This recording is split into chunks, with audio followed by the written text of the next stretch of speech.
วิววิว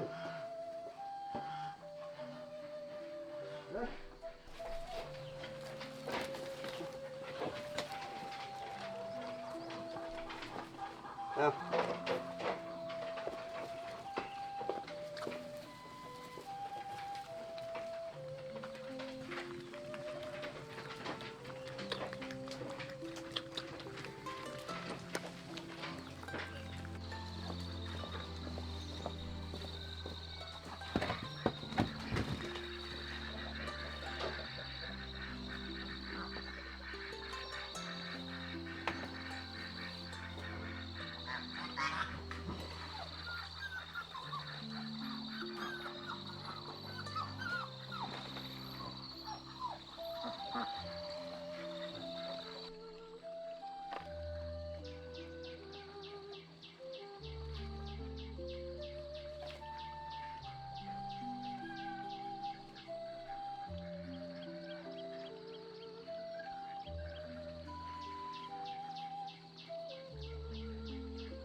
nhà mình nhá, vào nhà đi, vào nhà đi, đi, nào, các con vào nhà đi nhé, đi vào nhà đi, vào nhà đi, nhà đi, nhanh nhanh.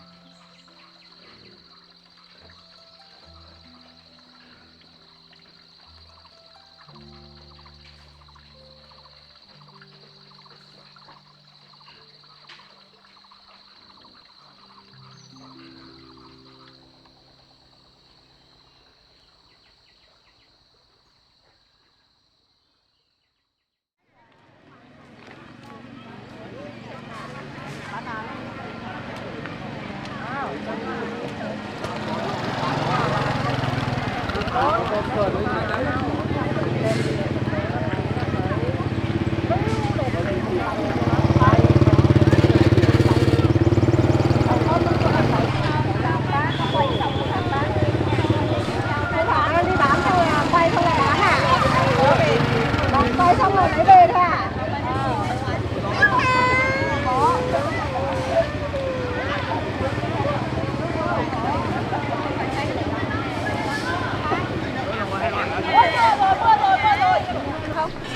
Gấp tí nước được không? Nước mà này là quá à bà. Cái này một cốt nước nhiều. Em vừa lấy ở trên núi về mà. Đây đây quả hái trên núi phải không? Dạ. Không, em vừa về hái trên núi về mà.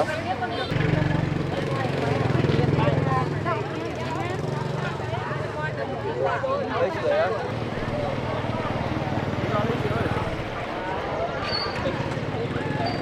Của ba của mình đâu nhỉ? Có nào cũng được. Bó nào cũng được mà bó nào cũng giống nhau mà chị. Mà thích mỡ tươi chứ. Phải ơ, bà ơ, cháu mua là cho đi về ấy. Cái mỡ này đi ăn cưới. Đây đây. Như cái này thì chủ hẳn đó. Vâng. Cái này Vâng. Đây hỏi chứ đỡ. đây bạn lấy món bó này à? Vâng. bà cho hai bó đi. À vâng đấy. Mỗi người được lấy. Vâng, hai bó. Chết tự phán.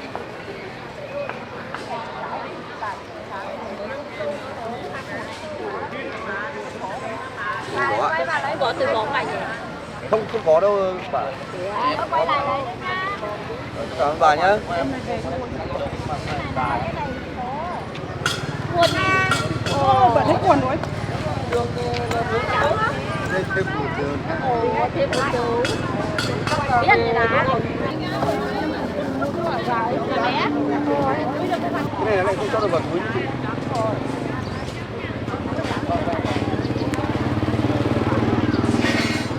Bán hay nữa à? Có mà.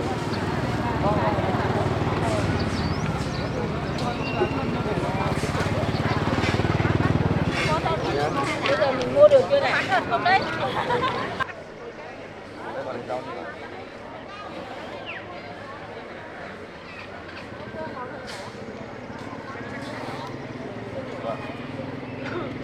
Bà nhé.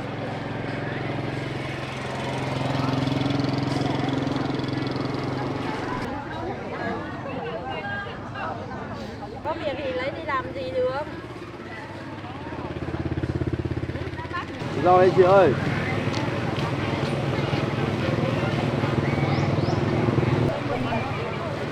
Rau đi ông ơi.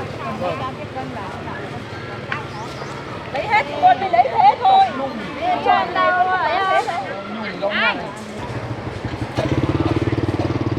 Nếu lúc không ăn được nữa thì nào hả?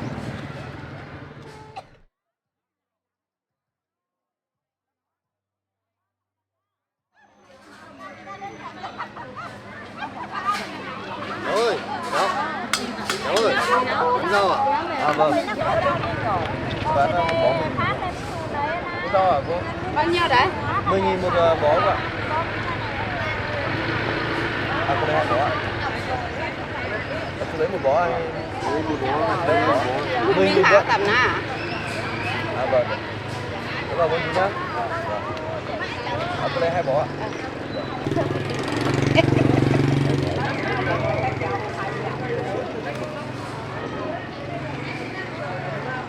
Chị nhá.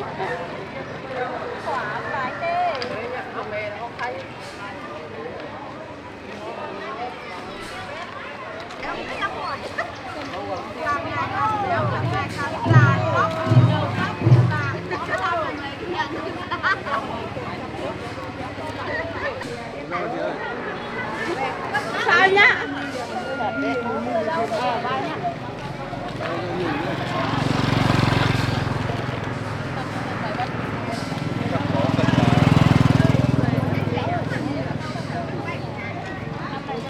Nói chú ơi. Vâng.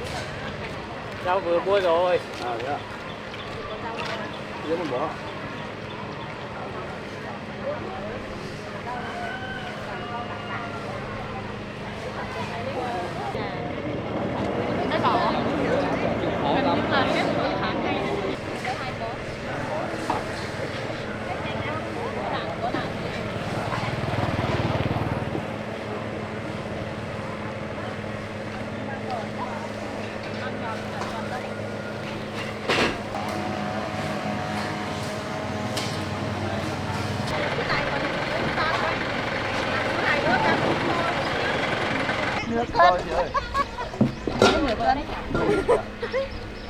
nửa làng thì được một quả không nhỉ?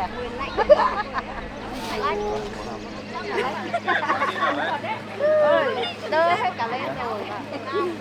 Bao nhiêu? Rõ đi bà ơi.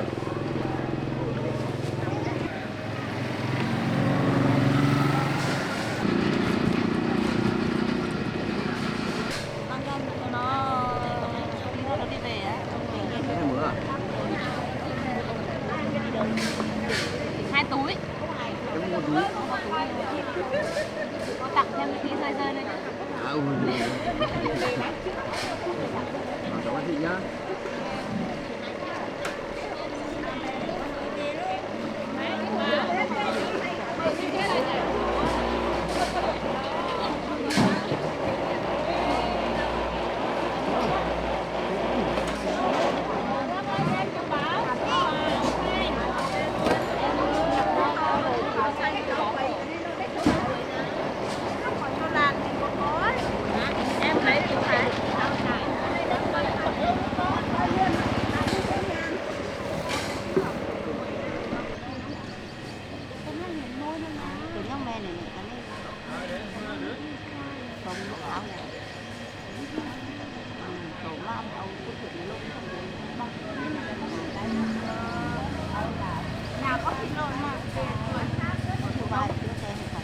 Cháy luôn. Cổ trứng trên lồn là nó hẳn là những ăn ổi, ăn kiết gì đi. Không ổi. Mày đấy là căng bạt đấy, họ sợ giảm bên kia ấy.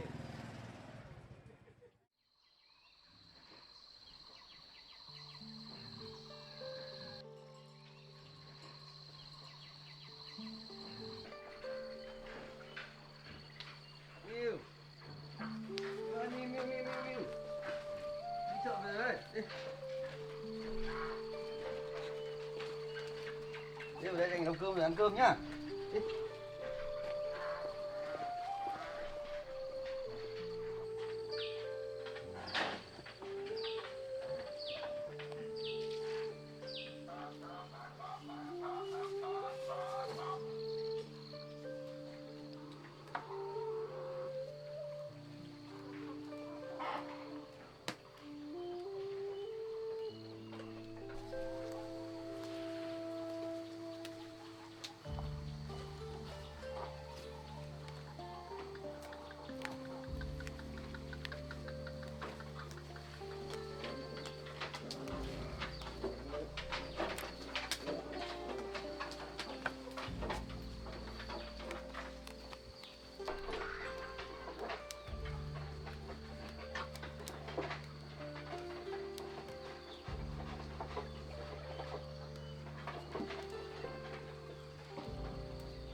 chỉ cần cơm thôi.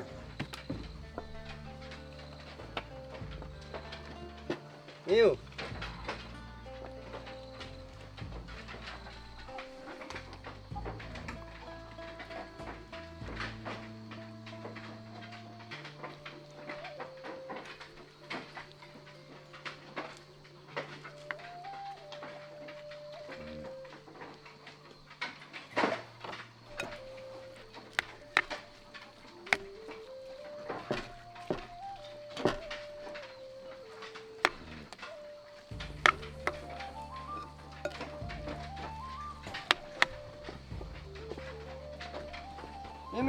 Miu. Lấy cơm đi. Đó, ăn từ từ thôi.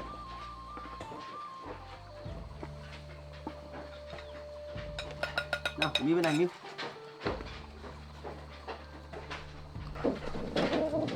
Từ từ chứ.